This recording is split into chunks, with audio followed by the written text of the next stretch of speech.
नमस्कार मित्रों। आज आईना की बैठक बुलाई गई है कि हम लोग एक दिन पहले आपस में आकर बात करें, मिलें। 10 तारीख से पहले जो कल एग्जिट पोल हुआ है उस पर ये चर्चा हो रही है कि ये सब लोग एक तरफा रिपोर्टिंग कर रहे हैं या एक तरफा नहीं कर रहे हैं।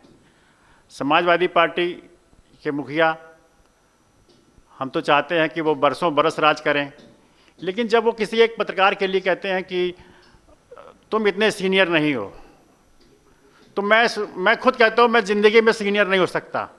जब तक हमारे ऊपर वाले हैं तो हम लोग सीनियर नहीं होंगे। और सीनियर अपने कैसे बनता है, या किसी अपने से ऊपर वाला अगर नहीं रहे तब सीनियर बनता है, या कोई नेता हमें जाने तब सीनियर बनता है। और क्या सीनियर कह के हम लोग सीनियर हो जाते हैं? कोई हमें सीनियर कह दे। अगर एक पत्रकार को कह जाता है कि तुम इतने सीनियर नहीं हो, बैठ जाओ, और बाकी लोग चुप रहते हैं, तो मेरे ख्याल से वो अपने को धोखा दे रहे हैं। बारी सबकी आएगी। कोई कहाँ कितना सीनियर है, किस जगह पे जूनियर है, ये बाद में पता चलता है। डिबेट आज हमारी यही है कि कब अब किसकी सरकार जो आएगी वो हमारी होगी, आप सबकी होगी। हम किसको वोट करते हैं, किसको सपोर्ट करते हैं, ये बात का विषय है। समाजवादी पार्टी का कार्यकाल में जो विकास हुआ उसको सब मानते हैं, हुआ विकास। लेकिन इस प्रचार के दौरान अगर कोई अप्रत्याशित बयान दे देता है, समस्या तब आ जाती है। लोगों के अंदर खौफ आ जाता है, कह रहे अरे ये क्या कह दिया इसने, कहीं ऐसा ही तो नहीं कर देगा। नहीं, हम अपने नेता के लिए ऐसा धोखा पैदा कर देते हैं उसके लिए, ऐसे बयानबाजी करके। और हमारे नेताओं को भी इस पर कंट्रोल करना चाहिए, जो अमूमन दिखता नहीं है।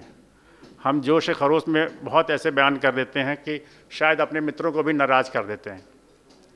आज हम लोग इकट्ठा हुए हैं इसलिए कि आने वाली सरकार किसकी है। एग्जिट पोल सही भी होते हैं, गलत भी होते हैं। पिछले 10-12 साल से तो एग्जिट पोल मेरे ख्याल से सही नहीं हो रहे हैं। किसी को नहीं पता था कि 2007 में मायावती जी फुल मेजॉरिटी से और बहुत ज़्यादा मेजॉरिटी से आएंगी। किसी एग्जिट डिबेट में ऐसा नहीं था, एग्जिट पोल में। ना ही पता था कि अखिलेश यादव जी आएंगे 2012 में। किसी को ख्वाब नहीं था कि इतनी ज़्यादा मेजॉरिटी के साथ 2017 में योगी जी आएंगे और मुख्यमंत्री योगी जी बनाएंगे। इसकी तो चर्चा कहीं थी ही नहीं। तो एग्जिट पोल क्या सही होते हैं, इस पे भी एक चर्चा परिचर्चा की ज़रूरत रहेगी। सरकार किसी भी आए, मैं तो फिर कहूँगा कि सरकार वो हमारी होगी, हम लोग के लिए काम करेगी। जो भी योजनाएं बनाएगी वो सब पर लागू होंगी। किसी भी पार्टी ने मीडिया के लिए कुछ खास करने की बात नहीं कही। बहुत मोटा मोटा उनका घोषणा पत्र दिखाई दिया, और उनके मीडिया के नाम पर क्या करा जा रहा है तो उस पर 1-2 लाइन दिखा दी जाती है। सवाल करो तो सवाल कोई करता नहीं है, शायद अपने इंटरेस्ट के लिए, कि वो इंटरेस्ट उसका कहीं दब ना जाए, कहीं उसको पकड़ ना लिया जाए। इस चक्कर में कोई सवाल भी नहीं करता। खुल के हम लोग अपनी बात नहीं करते हैं, लोगों की बातें करते हैं, किसको क्या मिलेगा, किसको क्या मिलेगा। हम लोग का क्या, हम लोग किसी दर्जे में आते हैं कि नहीं आते हैं। आज हम लोग का भविष्य इतना सुरक्षित नहीं रहता है। हम लोग बहुत बड़े पत्रकार हैं, लेकिन कुछ हो जाता है तो उसके पीछे कोई कुछ नहीं होता। कोई घर में झांकने भी शायद नहीं जाता होगा, ख़त्म हो जाती है कहानी। ऐसा तो नहीं होना चाहिए। इतना असुरक्षित हम लोग अपने को ना महसूस करें। एक दूसरे के तो साथ रहें, एक दूसरे का मजाक न उड़ाएं।